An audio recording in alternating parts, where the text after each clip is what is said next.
Lean start.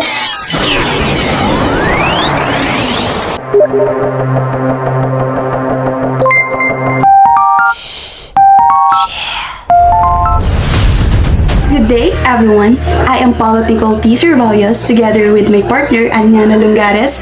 We are the reporters for today's discussion. The topic we are going to discuss for today is about behaviorism. But before we proceed, what is behavior? Well, behavior, according to psychology, behavior consists of an organism's external reactions to its environment.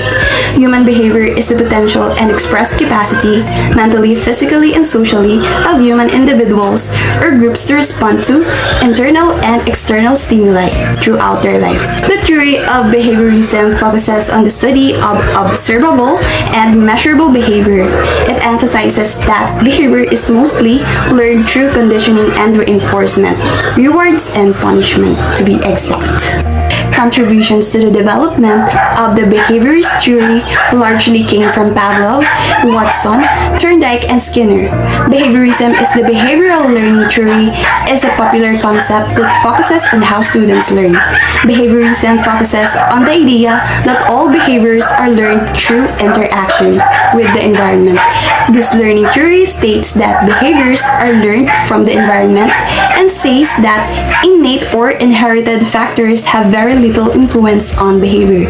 A common example of behaviorism is positive reinforcement. A student gets a small treat if they get 100% in their spelling test. In the future, students work hard and study for their test in order to get the reward. So let's come now to the first theorist, Ivan Pavlov.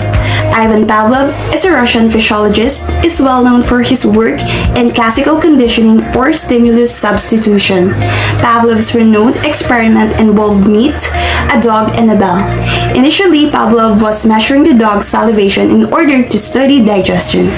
This is when he stumbled upon classical conditioning. Pavlov's experiment, before conditioning, ringing the bell, which is the neutral stimulus, caused no response from the dog. Placing food, unconditioned stimulus, in front of the dog initiated salivation. It is unconditioned response. During conditioning, the bell was rung a few seconds before the dog was presented with food. After conditioning, the ringing of the bell, conditioned stimulus alone produced salivation, conditioned response. This is classical conditioning. So in this theory, Pavlov's dogs is a popular behaviorism experiment. A group of dogs would hear a bell ring and they would be given food. After enough time, when the bell would ring, the dogs would salivate, expecting the food before they even saw it. This is exactly what behaviorism argues, that the things we experience and our environment are the drivers of how we act. And we come now to the second theorist, Edward L. Thorndike. Edward Thorndike's connectionism theory gives us the original SR framework of behavioral psychology. More than 100 years ago, he wrote a textbook entitled Educational Psychology. He was the first one to use this term. He explained that learning is the result of associations forming between stimuli and responses. Such associations or habits become Thorndike strengthened or weakened by the nature and frequency of the SR pairings. The model for SR theory was trial and error learning, in which certain responses came to be repeated more than others because of rewards. The main principle of connectionism, like all behavioral theory, was that learning could be adequately explained without considering any observable internal states. Principles derived from the Thorndike's connectionism. First, learning requires both practice and rewards, law of effect, exercise. 2. A series of SR connections can be chained together if they are belong to the same action sequence, law of readiness. Third, transfer of learning occurs because of previously encountered situations. 4. Intelligence is a function of the number of connections learned. To sum up Thorndike's theory, he came up with primary laws, which are law of readiness, means that learning takes place when an action tendency is aroused. Law of exercise means that drill or practice helps in increasing efficiency and durability of learning. Law of effect means that any behavior that is followed by pleasant consequences is likely to be repeated. John Watson. John B. Watson was the first American psychologist to work with Pavlov's ideas. He too was initially involved in animal studies, then later became involved in human behavior research. He considered that humans are born with a few reflexes and the emotional reactions of love and rage. All other behavior is learned through stimulus-response associations through conditioning. He believed in the power of conditioning so much that he said that if he is given a dozen of healthy infants, he can make them into anything you want them to be. Basically, through making stimulus-response connections through conditioning. Experiment on Albert Watson applied classical conditioning and experiment concerning Albert, a young child and a white rat. In the beginning, Albert was not afraid of the rat, but Watson made a sudden loud noise each time Albert touched the rat. Because Albert is frightened by the loud noise, he soon became conditioned to fear and avoid the rat. Later, the child's response was generalized to other small animals. Now he was also afraid of small animals. Watson then extinguished or made the child unlearn fear by showing the rat without the loud noise. Surely, Watson's research methods would be questioned today. Nevertheless, his work did clearly show the role of conditioning. It is the development of emotional responses to certain stimuli. This may help us understand the fears, phobias, and prejudices that people develop. The last one is Fresnel Skinner.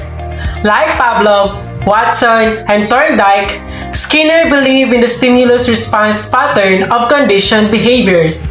His theory zeroed in only on changes in observable behavior, excluding any likelihood of any processes taking place in the mind. Skinner's work differs from that of the three behaviorists before him in that he studied operant behavior. This is the voluntary behaviors used in operating on the environment. Thus, his theory came to be known as the operant conditioning. So we come now to operant conditioning. It is based upon the notion that learning is a result of change in overt behavior. Changes in behavior are the result of an individual's response to events or the stimuli that occur in the environment. A response produces a consequence such as defining a word, hitting the ball, or solving a math problem. When a particular stimulus response or the SR pattern is reinforced or rewarded, the individual is conditioned, and it is the time to respond. Reinforcement. It is the key element in Skinner's SR theory. A reinforcer is anything that strengthens the desired response. There is a positive reinforcer and a negative reinforcer. When we say positive reinforcer, it is any stimulus that is given or added to increase the responses. An example of this is that when a teacher promises an extra time in the play area to children who behave well during the lesson. So when we say negative reinforcer, it is any stimulus that results in the increased frequency of a response when it is withdrawn or removed. A negative reinforcer is not a punishment. In fact, it is a reward. For instance, a teacher announces that a student who gets an average grade of 1.5 for the two grading periods will no longer take the final examination. The negative reinforcer is removing the final exam, which we realize is a form of reward for working hard and getting an average grade of 1.5. A negative reinforcer is different from a punishment because punishment is a consequence intended to result in reduced responses. The example of punishment would be a student who always comes late is not allowed to join a group work that has already begun and therefore loses points for that activity. The punishment was done to reduce the response of repeatedly coming to class late. Skinner also looked into extinction or non-reinforcement. Responses that are not reinforced are not likely to be repeated. For example, ignoring a student's misbehavior may extinguish that behavior. Shaping of behavior.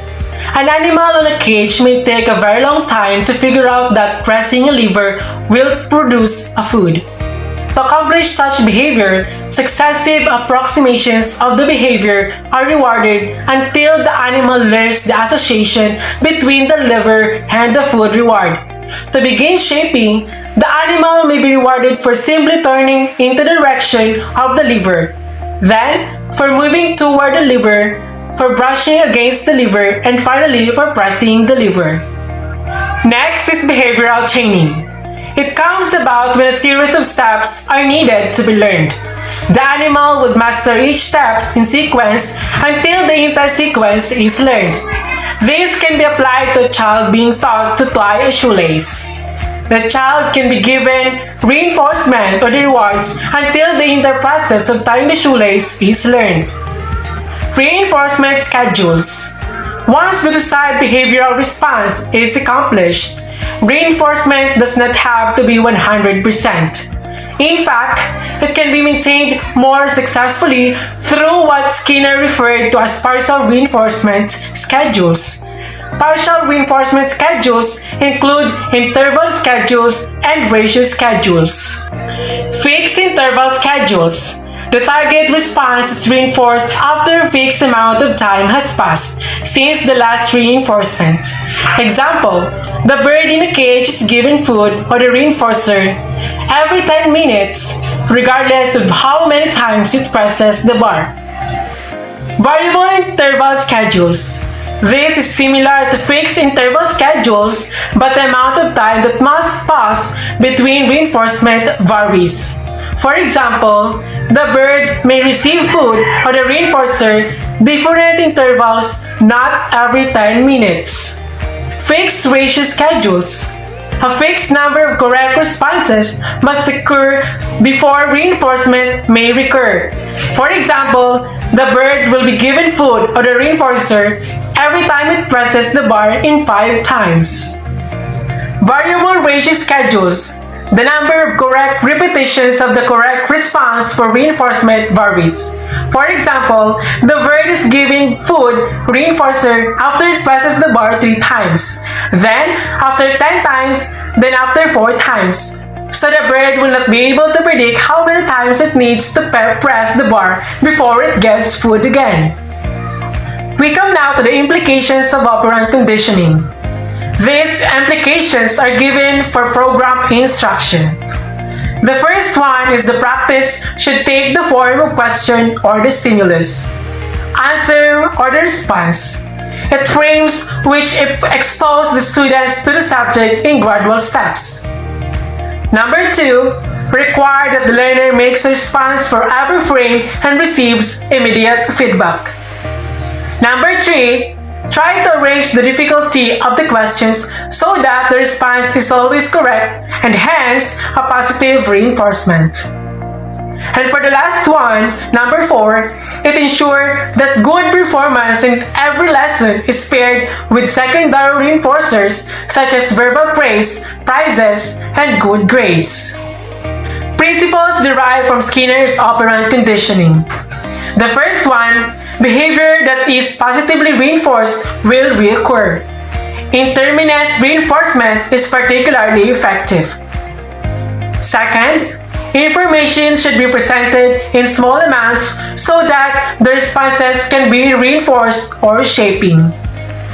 And for the last one, reinforcements will generalize across similar stimuli or the stimulus generalization, producing secondary conditioning. Share story.